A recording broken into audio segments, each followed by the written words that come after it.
You know, one thing I learned in my 57 years of living, you know, and being married more than once, you know, love is not enough anymore to keep a marriage together. You know, I've seen people, man, you know, for different reasons, whether it's finances or whether it's health, you know, somebody can actually love somebody and leave them.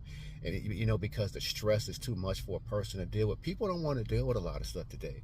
They can love you and they can leave you, and they'll leave you in a minute. And I'm saying people wake up and change every morning. I know somebody personally, man, who had cancer, man, and you know, she was married, and her husband left her when he found out that she had cancer, because you know what he said? He said, "I didn't sign up for this."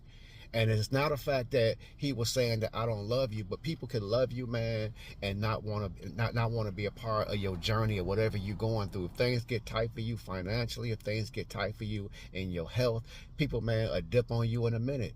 So people can love you, man, and leave you. You know, and I don't know if you ever heard that before, but it's like really true. People are very, very funny these days when it comes to relationships, man.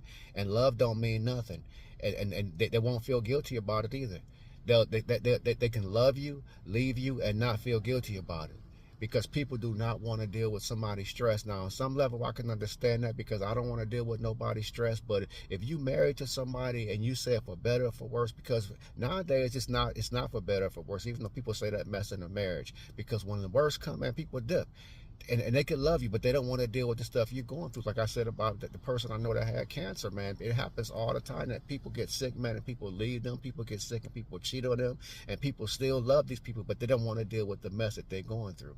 So love is not enough, you know, to keep a relationship together no more. I don't know what it is, man. I know back in the day, people would stay with you, man, through thick and thin, no matter what you're going through. If you're sick, you know, we got some of our grandparents, testimony, or great grandparents' testimony of them being married for a long time. But now you don't see nobody staying married, because don't nobody want that commitment. And again, they can love you, but they don't want that commitment, and they don't want that commitment, and they don't want that burden put on them to have to take care of you. I know somebody else who was married, man, and their husband came down with a disease, and she flipped on him in a minute. I mean, flipped in a minute, and they had been married over 20 years. Nobody wants to deal with people's stuff, man. People can love you and still want to leave you. It's crazy.